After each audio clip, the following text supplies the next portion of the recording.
વિદ્યાર્થી મિત્રો, પ્રસ્તાવનામાં તમે કેમ સસલાની ચતુરતા વિશે વાર્તા સાંભળેલી, બરાબર? તો આજે આપણે જે પાઠ છે એ પાઠમાં પણ સસલાની જ ચતુરતા દર્શાવેલી છે.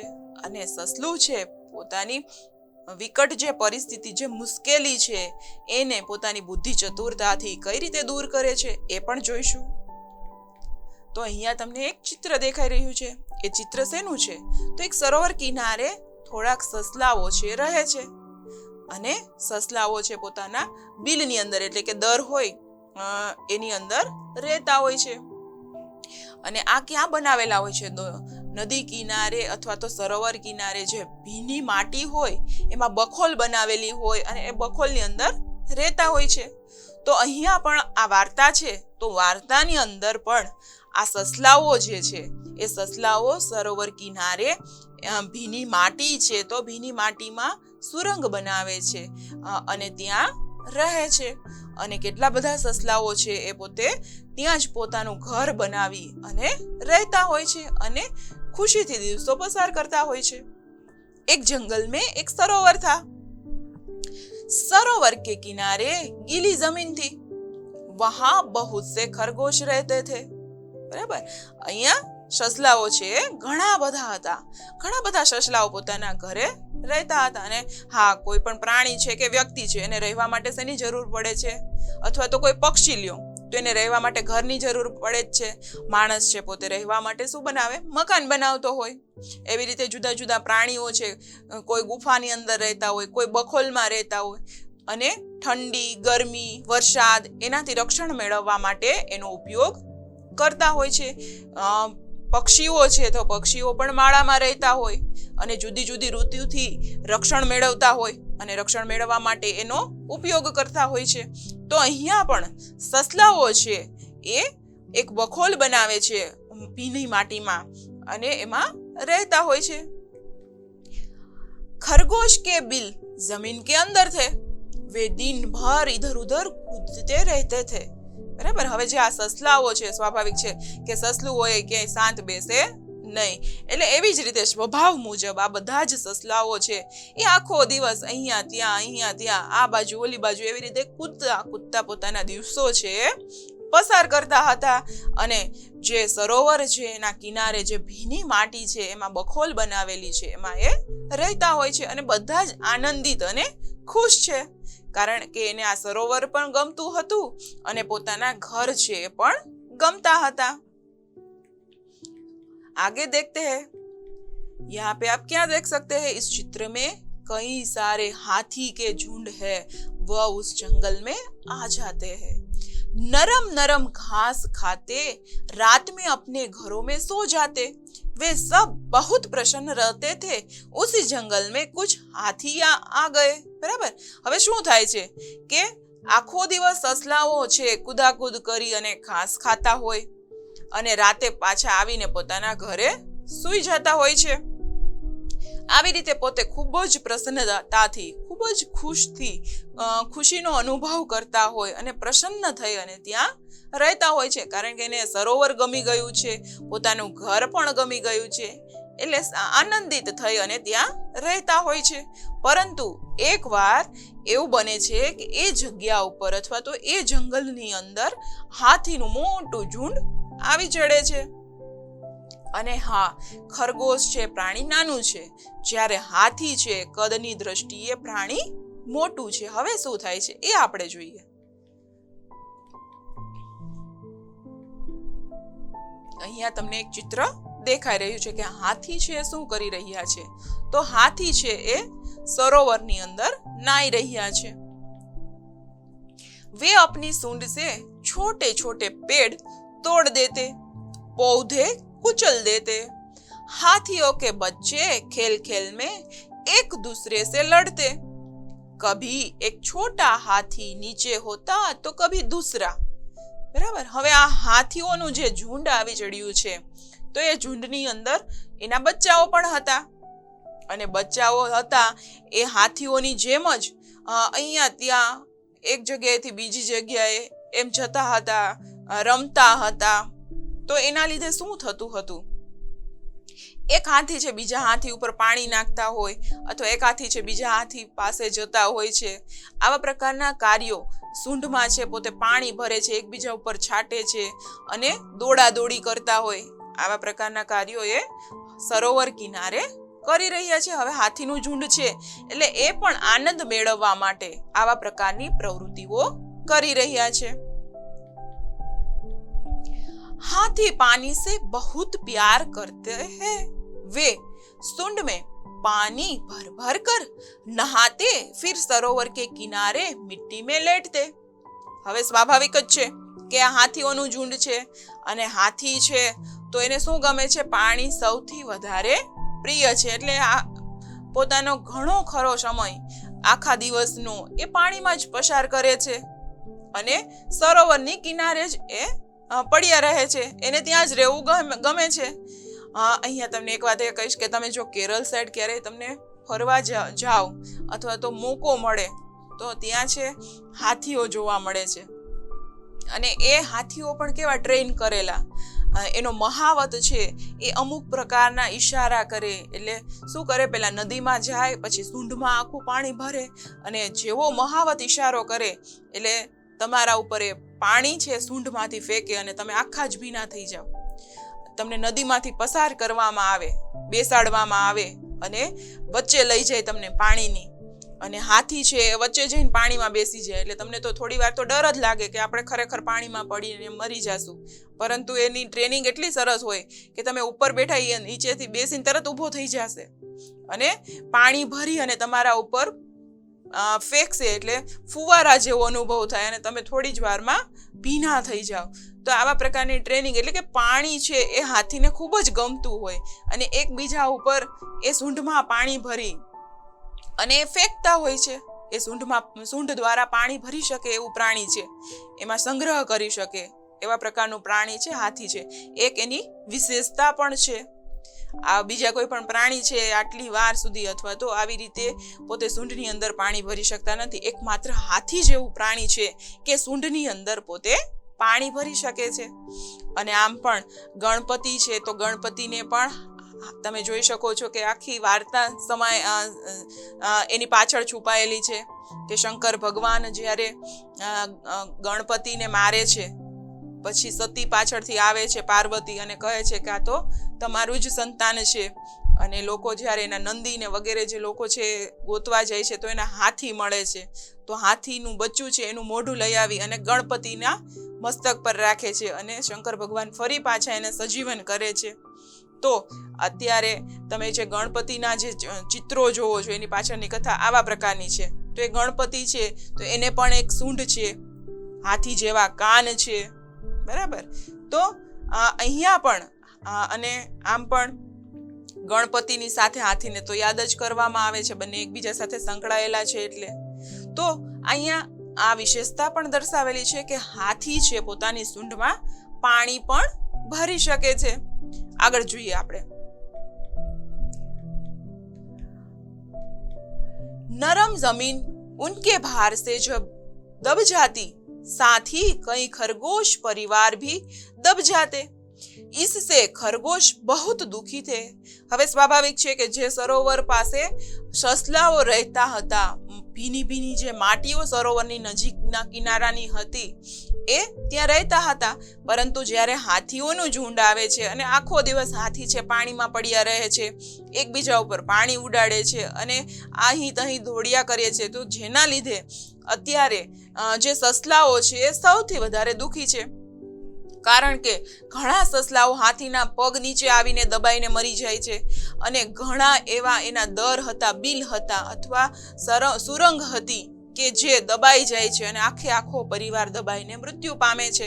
પરંતુ આ વાતની દરકાર અથવા તો ખબર હજી સુધી હાથીને પડેલી નથી. હાથી તો પોતાની રીતે મસ્ત રીતે જીવન જીવી રહ્યા છે અને પ્રસન્નતા મેળવી રહ્યા છે. આગળ જોઈએ શું થાય છે હજી આ વાર્તામાં. खरगोशों के सरदार ने एक उपाय सोचा. कुछ चुने हुए खरगोशों के साथ वह हाथियों के सरदार के पास गया. હવે બુદ્ધિ ચતુરતા માટે સસલા છે જાણીતા છે અને અહીંયા પણ આ સસલાઓ આવા પ્રકારનું કાર્ય કરે છે કે એના જે સરદાર છે એ સરદાર સાથે થોડાક સસલાઓ છે હાથીના સરદાર પાસે જાય છે, કારણ કે અત્યારે સસલાઓ છે દુખી છે, એનું દુઃખનું કારણ જણાવવા માટે એ હાથીઓ પાસે જાય છે. અહીંયા તમને કંઈક ચિત્ર દેખાઈ રહ્યું છે કે સસલા છે એ અમુક પ્રકારે પોતાના હાથ ઊંચા કરે છે અને હાથી છે તો પોતાની સૂંઢ ઊંચી કરે છે. આ બંને પ્રાણીઓ એકબીજાને નમસ્કાર અથવા તો સત્કાર આપી રહ્યા છે જ્યારે સામે આવેલા છે ત્યારે. कुछ दूरी पर बैठ खरगोश के सरदार ने अपने अगले पांव उठाए. बराबर, એટલે તમને ખ્યાલ હોય તો સસલું છે એના 4 પગ છે. હવે એ ચોક્કસ પ્રકારે બેસી અને પોતાના 2 હાથ ઊંચા કરે છે, એટલે કે નમસ્કાર કરતા હોય એવું લાગી રહ્યું છે હાથીને. उसने उन्हें हाथ जोड़ नमस्कार किया. हाथी ने सूंड उठाकर नमस्कार का जवाब दिया. હવે તમારો કોઈની ઘરે તમે મહેમાન બનીને જાઓ ત્યારે સત્કાર કરવામાં આવે, પરંતુ સામેથી તમે પ્રત્યુત્તર ન આપો તો યોગ્ય ગણાય નહીં, એટલે કે એનો પ્રત્યુત્તર પણ તમારે આપવો જોઈએ. તો અહીંયા શું થાય છે કે જ્યારે સસલું છે પોતે એને હાથ જોડીને નમસ્કાર કરી રહ્યું છે ત્યારે હાથી છે તો હાથી પણ પોતાની સૂંઢ ઊંચી કરી અને જાણે એના નમસ્કારનો જવાબ આપી રહ્યું હોય એવું લાગી રહ્યું છે. તો અહીંયા બંને પ્રાણીઓ છે એકબીજાને આદર આપે છે, બંનેના સરદારો છે એકબીજાને આદર આપે છે એવું જણાઈ રહ્યું છે. આગે દેખતે હે. અહીંયા તમને જે ચિત્ર દેખાઈ રહ્યું છે એ સસલાનું છે અને પાછું ચિત્ર ક્યારનું છે? રાતના સમયનું. તમને આકાશમાં પૂનમનો ચાંદો પણ જોઈ શકો છો અને રાત્રિનું છે સરોવર કિનારેનું ચિત્ર. खरगोश सरदार से बोला, हम चांद के भांजे हैं, चांद में आप हमारे भाई बंधुओं को देख सकते हैं. હવે એમની બુદ્ધિ ચતુરતા જે સસલાની છે એની શરૂઆત હવે તમે જોઈ શકશો. એ શું કહે છે કે જે ચાંદો ઉગે છે રાતે તમે જે જોવો છો એ અમારા મામા છે, અમે એના ભાણિયા છીએ અને અમારા જે બંધુઓ છે, અમારા જે ભાઈઓ છે એને તમે એમાં જોઈ શકો. એટલે તમને ખ્યાલ હોય તો ચાંદાનું જે સફેદ કલર છે એની સરખામણી સસલાના સફેદ કલર સાથે અહીંયા કરવામાં આવેલી છે કે બેયના રંગરૂપ છે એક સમાન તમે જોઈ શકો છો. हमारे कुछ भाई धरती पर रहने आए हैं, मामा रोज सरोवर में आते हैं, हमसे मिलते हैं. બરાબર, અહીંયા સસલું છે હજી આગળ કહી રહ્યું છે કે અમારા મામા છે, અમારા મામાના ઘરેથી અમારા કેટલાક ભાઈઓ છે એ અહીંયા ધરતી ઉપર રહેવા માટે થોડા સમય માટે આવેલા છે અને આમ પણ મામાના ઘરે જવું અને મામાના ઘરેથી આવવું એ પણ એક લહાવો છે અથવા એક આનંદની વાત છે. બરાબર, વેકેશન પડે એટલે તમે મમ્મીને જીદ ચોક્કસથી કરતા હશો કે ચાલો આજે હવે મામાના ઘરે જવું છે અને વેકેશન ન ખુલે ત્યાં સુધી મામાના ઘરે રોકાતા હોય.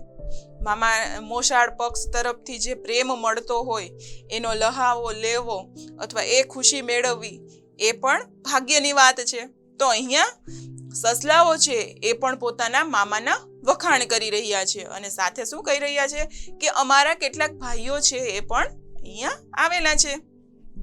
મામા અમને જોવા માટે અથવા તો અમને મળવા માટે રોજે રાતે આવે છે. એમની બુદ્ધિ ચતુરતા તો જુઓ, તમને ખ્યાલ છે ને ચાંદો છે રાત્રે જ જોવા મળે, આખો દિવસ જોવા મળતો નથી. જ્યારે અંધારું થાય છે, જ્યારે સૂરજ દેવતા જતા રહે છે ત્યારે ચાંદા આપણે જોઈ શકીએ છીએ. એટલે અહીંયા સસલું છે ચતુરતા વાપરી અને એમ કહે છે કે રોજે રાતે મામા અમને મળવા આવે છે. वे आपसे नाराज है. हाथी बोला, क्यों नाराज है? हमने क्या किया है?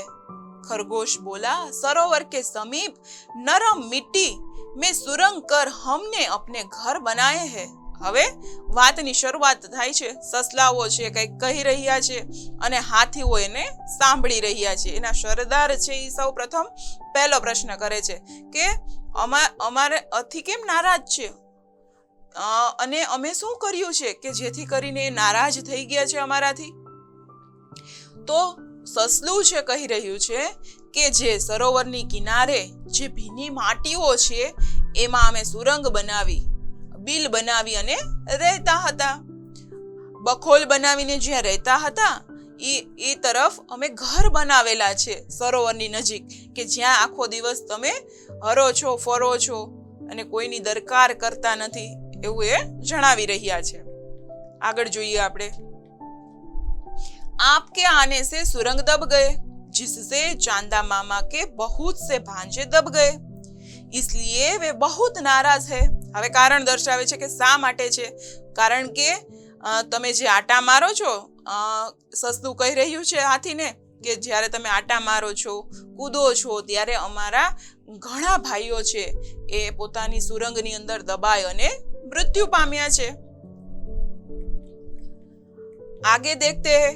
खरगोश बोला, वे रात को सरोवर में आएंगे और उन्हें यह देखकर अच्छा नहीं लगेगा. બરાબર. હવે સસલું જણાવી રહ્યું છે હાથીને કે રાતે જ્યારે મામા આવશે અને એને આ વાતની ખબર પડશે કે એના કેટલાક ભાણિયાને તમે મારી નાખ્યા, ત્યારે મામાને આ વાત યોગ્ય લાગશે નહીં, એને ગમશે નહીં. અને હા, સ્વાભાવિક જ છે કે મામાનો ભાણિયો દુઃખી થતો હોય તો કોઈ પણ મામાને સુખ અથવા તો ખુશી મળતી ન હોય. તો અહીંયા પણ એ જ દર્શાવેલું છે કે સસલું છે કહી રહ્યું છે કે મામા રાતે આવશે અને એને આ વાત ગમતી નથી. આગે દેખતે હૈ. रात हुई, पूर्णिमास का चांद निकला, हवा तेज थी, सरोवर में हल्की हल्की लहरें उठ रही थी. હવે રાત્રિ પાછી પસંદ કરેલી છે, પણ કેવી કે પૂર્ણિમાના ચાંદ જ્યારે આખો દેખાતો હોય એવી રાત પસંદ કરેલી છે ખરગોશે, એટલે કે સસલાએ. શા માટે? કારણ કે એ દિવસે ચાંદો છે પોતાની સંપૂર્ણ કળાથી આખી કળા એની દર્શાવતો હોય છે. એટલે કીધું છે કે પોતે મામા છે આજે જ મળવા આવશે, અને પાછી પૂર્ણિમા છે એટલે કે પૂનમ છે. તમને ખ્યાલ છે ને, પૂનમનો ચાંદો છે એ બીજા બધા દિવસો કરતા અલગ છે, કારણ કે પૂનમના દિવસે આખો ચાંદો છે એ તમે જોઈ શકો છો. પછી જેમ જેમ દિવસ પસાર થાય ત્યારે ચાંદો છે નાનો નાનો થશે અને અમાસ આવશે એટલે દેખાશે નહીં. ફરી પાછી એકમ, બીજ, ત્રીજ એવી રીતે ચાંદાની કળાઓ જેમ બદલે છે. તો અહીંયા કઈ કળા પસંદ કરેલી છે આ જે સસલા ચતુર છે એણે? તો પૂનમની, કારણ કે એ દિવસે ચાંદો છે પોતે આખો જ દેખાતો હોય છે અને મોટો દેખાતો હોય છે. અને શું થઈ રહ્યું હતું ત્યારે છે, પવન આવી રહ્યો હતો. પૂનમની રાત હતી, હળવો હળવો પવન આવતો હતો, એટલે જે સરોવરનું પાણી છે એ પણ હલતું હતું. ચાંદ લહેરોं के साथ साथ ऊपर नीचे हो रहा था. हाथी और खरगोश वहां पहुंच गए.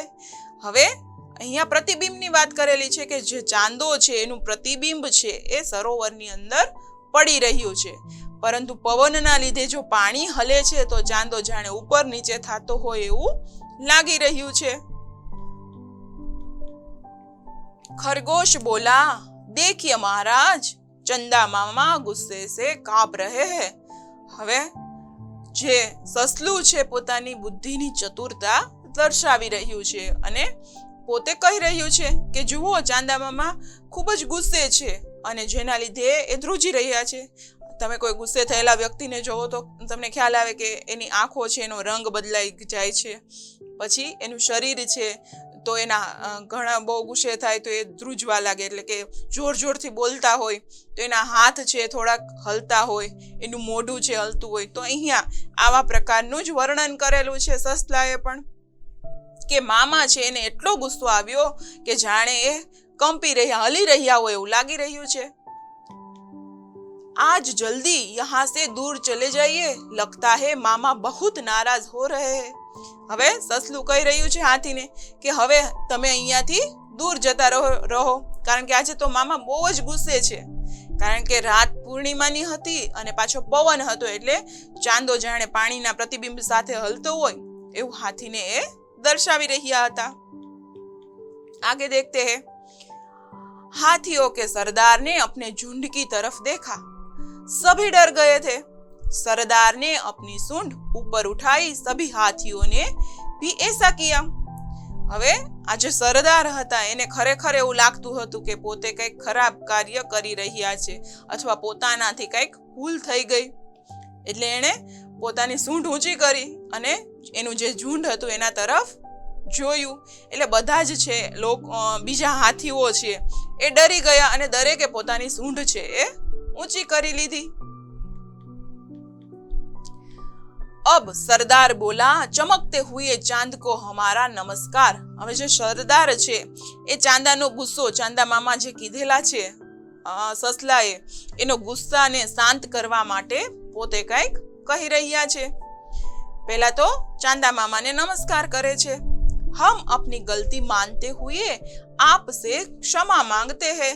ચાંદા મામાને શું કહે છે, અથવા તો સસલાને શું કહી રહ્યા હતા, કારણ કે અત્યારે પ્રત્યક્ષ તો સસલા જ હતા સરોવર કિનારે, કે અમે જે ભૂલ કરેલી છે અમે એનો સ્વીકાર કરીએ અને તમારી ક્ષમા માંગીએ છીએ. हम अभी दूसरे जंगल में चले जाते हैं. હાથીનું જે ઝુંડ છે એનો સરદાર કહે છે કે હવે અમે બીજા જંગલમાં જતા રહીશું. अब ऐसा काम नहीं करेंगे जिससे दूसरों को तकलीफ हो. અહીંયા સરસ સંદેશો આપેલો છે. શું કીધેલું છે, અથવા તો ઉપદેશ આપેલો છે કે બીજાને નુકસાન પહોંચે, બીજાને તકલીફ થાય એવું કાર્ય કરવું જોઈએ નહીં. અહીંયા હાથી છે એ જેવી રીતે સસલા, જે નાનું પ્રાણી છે, એને તકલીફ પહોંચાડતા હતા અથવા તો નુકસાન પહોંચાડતા હતા, તો એના લીધે હાથી અને જે સસલું છે એના જે વાર્તાના રૂપે જે કહેલું છે, તો એ દ્વારા દર્શાવેલું છે કે કોઈ બીજાને નુકસાન ન પહોંચે એવા પ્રકારનું જીવન માણસે જીવવું જોઈએ, અથવા તો આપણે એવું જીવન જીવવું જોઈએ કે જેથી કરીને કોઈ બીજાને કંઈ પણ નુકસાન ન થાય. તો અહીંયા સરસ મજાની બુદ્ધિ ચાતુર્યની વાત તમે જોઈ કે કઈ રીતે સસલું નાનું હોવા છતાં પણ પોતાની બુદ્ધિનો ઉપયોગ કરી અને હાથીને એ સરોવર પાસેથી, એ જંગલમાંથી દૂર કરે છે. જે વિકટ પરિસ્થિતિ આવેલી છે એ પરિસ્થિતિનો સામનો ખરેખર તમે જોવો તો પ્રાણીની દ્રષ્ટિએ સસલું સૌથી નાનું છે અને હાથી સૌથી મોટો છે. જો યુદ્ધ કરે તો એને પહોંચી શકે નહીં. એટલા માટે સસલાએ શેનો ઉપયોગ કર્યો છે, પોતાની બુદ્ધિનો, બુદ્ધિ ચાતુર્યનો ઉપયોગ કરી અને હાથી જેવા મોટા પ્રાણીને ત્યાંથી દૂર કાઢ્યા. તો જો બુદ્ધિ ચાતુર્યનો ઉપયોગ કરવામાં આવે તો ગમે એટલી જીવનની અંદર મોટી વિકટ પરિસ્થિતિ અથવા તો મુશ્કેલી આવેલી હોય એ સરળતાથી દૂર થઈ શકે.